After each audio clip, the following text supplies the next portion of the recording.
In the first week of July, 130 homes watched their lawns turn to straw. The golf course went with them. Nobody's sprinklers were broken. It was two dates on two pieces of paper. One said 1897.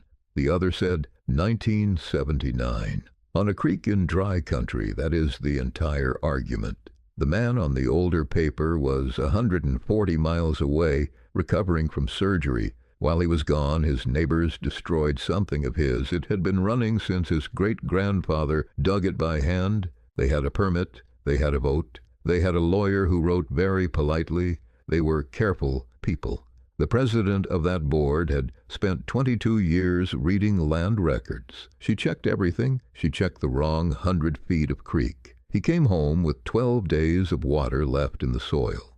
12 days for that crop and the one after it. 12 days for a farm that had been in one family for 4 generations. This is how a man with a cane took the water back from a whole subdivision. He did it with a document nobody had looked at in 50 years. He never set foot on their property once. It started in April with a woman in his driveway. They paved over my irrigation ditch while I was in a rehab center 140 miles away. 400 feet of it, gone. Filled with road base and capped with asphalt smooth as a parking lot. There was a little brown sign at the north end, Sawyer Highline Trail, a community amenity. My great-grandfather dug that ditch in 1897 with a shovel and a mule. It had carried water to my orchard for 128 years. On the 26th of June, I stood on top of it in my work boots. I couldn't find one sign it had ever been there. 11 days later, a woman from the state hung a padlock on their head gate. She left it there. To understand how asphalt turned into that padlock, I have to go back to April. My name is Dale Renner. I'm 62 years old, and I grow pears in Dry Fork County, Colorado. 96 acres, Bartlett's on the south block, Bosque on the north. I run a John Deere 402. Oh, that's older than my marriage, and I fix my own pumps badly. My great-grandfather was Abel Renner. In the spring of 1897, he and a hired man named Otis dug 3 miles of ditch. It ran from Sawyer Creek to this ground. 1 shovel each, and a mule they borrowed. It took them from March to the middle of June. 4 generations of us have run water through it. 3 of them are buried at the cemetery on Reeder Road, about 3 miles from here. People hear orchard and they think of a hobby. Here's what a July looks like when you grow pears. The fruit sizes in the first 3 weeks of July. That's when the cells swell and the pear stops being a knot and starts being a pear. If a tree goes dry in that window, you don't just lose the crop. The tree pulls in on itself and quits setting buds for next spring. 1 dry July costs you 2 harvests. So July isn't a busy month. July is the whole year. There's a document in a frame on the wall of my packing shed. My grandmother hung it there in 1954 because she liked the handwriting. It's the water decree from 1903, all copperplate and flourishes. I doubt anybody had looked at the small print in 50 years. And there was the old gate. Up on the north fence line where Sawyer Creek bends, there's a stone head gate under a stand of willows. Nobody had run water through it since 1961. That year, the ditch company cut a shorter lateral downstream. Every April, my father made me go up there and cut the willows back off it anyway. I asked him once why we bothered. Because it's still ours, he said. He never gave me another answer, and I never asked again. I just cut willows. For 40 years, it looked like the most pointless chore on the place. She came up my driveway on a Thursday in the middle of April, a little after 4 in the afternoon. Bonnie Lassiter, 57, president of the Sawyer Bluffs Homeowners Association. She'd spent 22 years as an escrow officer at a title company in Ferris Crossing. That part matters more than anything else I'm about to tell you. She had a site plan rolled up in her hand like a baton, reading glasses hung on a beaded chain around her neck. Mr. Renner? That's me. She lifted the glasses onto her nose. I'd find out later what that meant. Let's be reasonable about this, she said. The open ditch along our east boundary is a drowning hazard. That ditch has been there since 1897, and our neighborhood has been there since 1979. We have children now. She handed me an envelope. What is this? A notice. You have 60 days to either pipe that ditch or fence both banks. At whose expense? There's a bid stapled behind the letter. I turned the page. $81,400. Ma'am, I'm not a member of your association. I'm aware of that. Then how are you fining me? Nobody used the word fine, she said. It's a notice. A notice to spend $81,000. On a safety issue, I tried the reasonable route. That's the part I'd take back if I could have one thing back.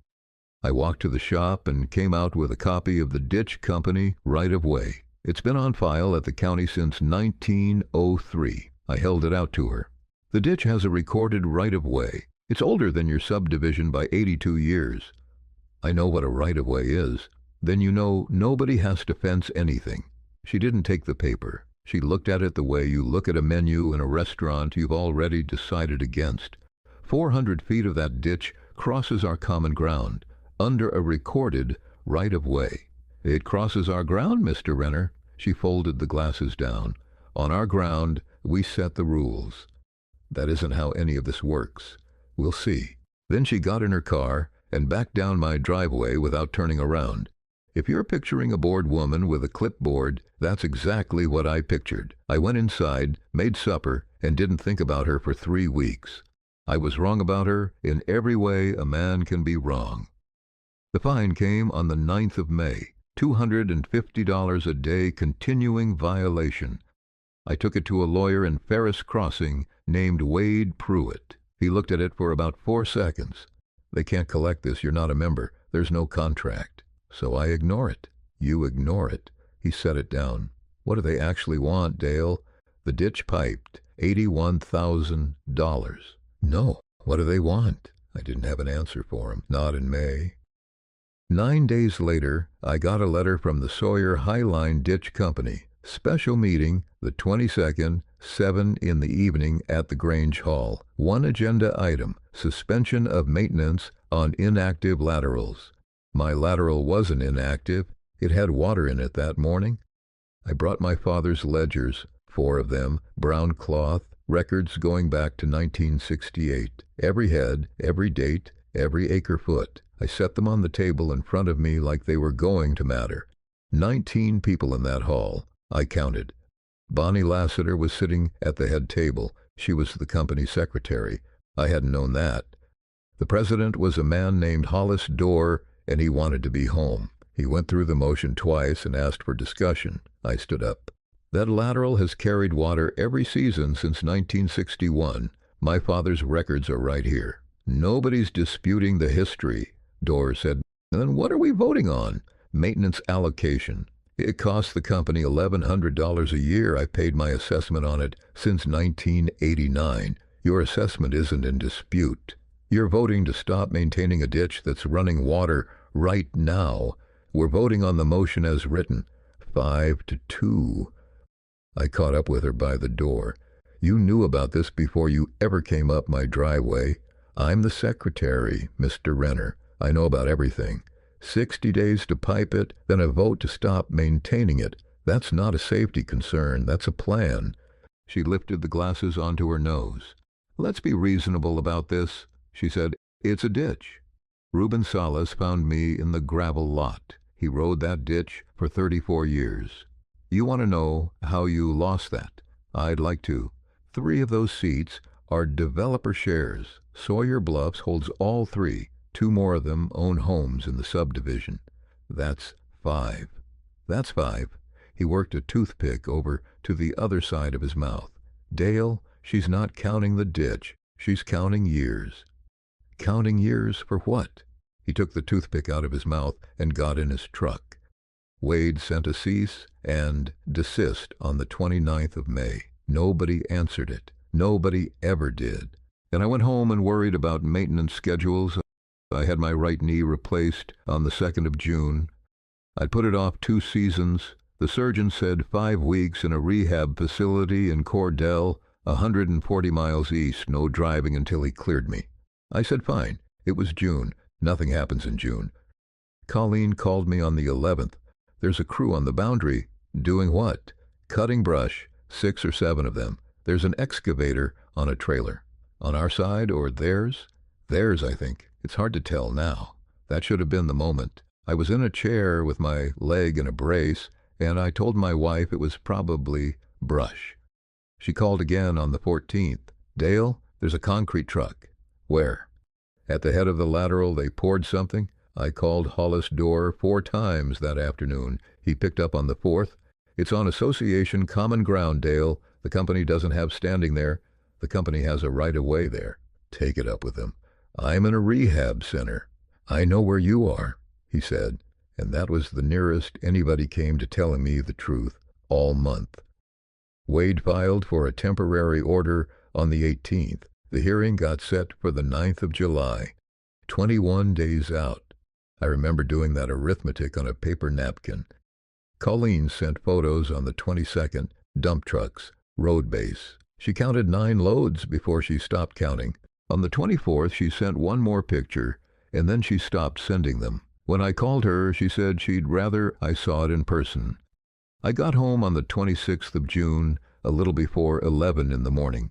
Colleen drove. I made her go the long way up the county road so I'd come at it from the north. You don't have to do this today, she said. Pull over here.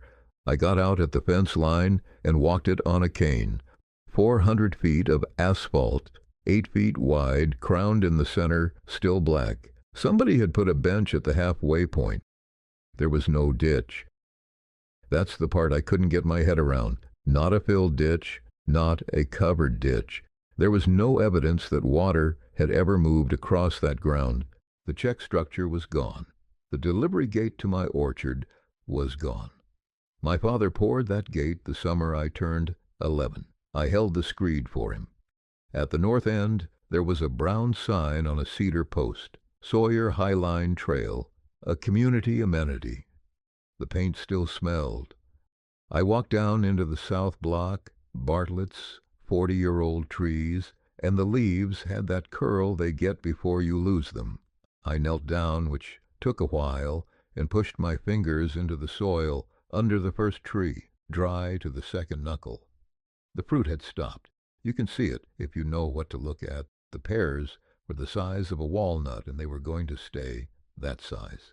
I sat down in the grass between 2 of them and did the math I'd been avoiding since the 11th of June. 12 days. The trees had 12 days. I called the sheriff's office on the 27th. A deputy named Nate Ruiz came out at 2 in the afternoon and walked it with me. Mr. Renner, whose ground is under this? Theirs. The ditch across it is mine. Then it's civil. They destroyed a water structure, and I can't arrest a bike path. He wasn't unkind about it. Take it to court. That's the honest answer. He was gone in 11 minutes. I went to the county building the next morning. Devin Marsh at the permits counter pulled the file up in about 40 seconds. Recreational Trail Association Common Area, approved the 6th of May. Say that date again. 6th of May, is that a problem? 16 days before the ditch company voted. She'd had that permit in her pocket the whole night I stood in the Grange Hall with my father's ledgers. The letter came on the 1st of July from a firm in Cordell, 3 pages, very polite. If I would convey my ditch company shares to the company itself for $1, all notices would be withdrawn. It's paragraph 4 I have kept. I called Wade Pruitt and gave it to him over the phone. That's a threat, he said. It's very politely written. It's a politely written threat. Papers moved on his end. Dale, is your lateral carrying water right now? There's no lateral. There's a bench and a bike path. That's what I'm asking you. Then no. How long can it sit dry before somebody says you walked away from it? You tell me. 10 years, he said. That's the number they're looking at. I did some arithmetic that night. 12 days from the 26th of June is the 8th of July. Our hearing was the 9th. 2 days later, I was pumping gas at the feed and fuel on Route 9. Tom Bracklin came over from the other island, 38, superintendent of the Sawyer Bluffs golf course. You didn't hear this from me. All right. Our water's a 1979 priority. Every August, the state cuts us off for 2 or 3 weeks. We truck in from Cordell, and we still lose greens. So the board's been shopping for a senior right for 3 years. He looked at the pumps. There's exactly one on this creek. She's not after your ditch, Dale. She's after your date. 1897. That's what she'd wanted since the first afternoon she came up my driveway. It took 11 weeks and 400 feet of asphalt for somebody to say it out loud. I stopped calling about the ditch. That sounds like quitting. I'd spent 11 weeks arguing about pipe and fence and asphalt. Every one of those arguments was on ground Bonnie Lassiter had chosen. So on the 2nd of July, I went looking for paper instead. The county clerk's office is in the courthouse basement. Alma Reese has worked that counter for 26 years. I told her what I wanted, and she brought me a cart. The 1903 decree came up first, the recorded one, not the copy in my shed. A book with a cracked spine. Priority number 14. Appropriation date, the 3rd of May, 1897. 4 2/10 cubic feet per second to Abel Renner and his successors. Then I asked for the ditch company minutes. How far back? 1961. The company built the new lateral in the spring of that year. The minutes say, why? For convenience of maintenance and to shorten the run. 9 words for a decision my family lived with for 64 years. Alma, is there anything in here about the water court? For what? A change in where the water comes out of the creek. She went through the index twice, then the whole decade of filings. There's nothing, Mr. Renner. Nobody filed anything. You're sure? I'm sure. I'd have found it. I sat in that basement for a while. I drove home and took my grandmother's frame off the shed wall. I'd walked past it maybe 40,000 times. It came apart with a butter knife. The small print was as sharp as the day somebody wrote it out. I said the last part out loud, in an empty shed, to nobody. The point of diversion being the stone head gate upon the north bank of Sawyer Creek, 1,180 feet above the crossing of the county road. I called Reuben Salas at 6 the next morning. Bring a chainsaw and a bar file. We were up on the north fence line by 7. It took us 2 hours to get through 60 years of willow. My father's brush hook marks were still in the bank, where he'd cut it back the last spring he was able. The lintel was cut deep by a man who expected it to be there a while. Abel Renner, 1897. Reuben looked upstream, then he looked downstream, then he looked at me, and for the first time since April, I watched that man smile. You know where we're standing? North Bank. How far above the county road? 1,180 feet. And where does Sawyer Bluffs take their water? I'd driven past their intake 1,000 times and never once thought of it as a place on a creek. 580. 580, Reuben said. You've been taking your water downstream of them since before I could drive. Water runs one direction. That's the whole thing. For 64 years, my family's water went past Sawyer Bluffs first and came to us after. They buried the wrong ditch. I called Wade Pruitt from the truck. Where are you? Standing on my point of diversion. I gave him the description off the decree. He was quiet long enough that I checked the phone. Dale, has anybody ever filed a change of point of diversion? Alma went through the whole decade. Nothing. Then you don't need permission. You need a water commissioner. We filed 3 things on the 3rd of July. A written demand to the division for water commissioner to administer priority number 14, a declaratory action confirming the point of diversion, and a claim for the lateral. Reuben and I spent 2 days at the stone gate with a shovel and a plank. The measuring flume cost $340, used from a man in Cordell. I never set foot on their property, not 1 inch. Monday, the 7th of July, 7:10 in the morning, a state truck came up the county road. Nadine Cobb has been water commissioner in this division for 9 years. She had a clipboard and a lock and a canvas bag. She looked at my flume. She looked at the lintel. She wrote for a while. Then she drove 600 feet downstream and shut the Sawyer Bluffs intake to their decreed share. In July, that's almost nothing. Bonnie Lassiter got there at 7:40. Tom Bracklin was already at the fence with 2 board members and 3 people out walking. You can't do that. That gate serves 130 homes. It serves their irrigation, Nadine said. Their drinking water comes from the town district. Nobody's losing a tap. Bonnie lifted the glasses onto her nose. Let's be reasonable about this. Nadine didn't look up from the clipboard. Ma'am, I don't decide who gets water. The decree does. His is 1897. Yours is 1979. Bonnie Lassiter turned and looked at the stone with my great-grandfather's name cut into it. For the first time since April, she didn't say anything at all. The sprinkler clocks fired that night at 9:30 on the whole system, and nothing came out. The fountain at the entrance dropped 8 inches by Wednesday. The board met at 9 that evening, and again on Thursday. They called everybody on this creek looking to lease water. In the first week of July, there isn't any to lease. That's what a senior right is worth. The hearing went ahead on the 9th. Their attorney had come up from Cordell to argue about a recreational trail. He spent 40 minutes finding out that the trail was no longer the interesting part of the case. If you think that's where it ended, you don't know what a call does to a golf course in July. Day 6, the greens went off color. Then the roughs.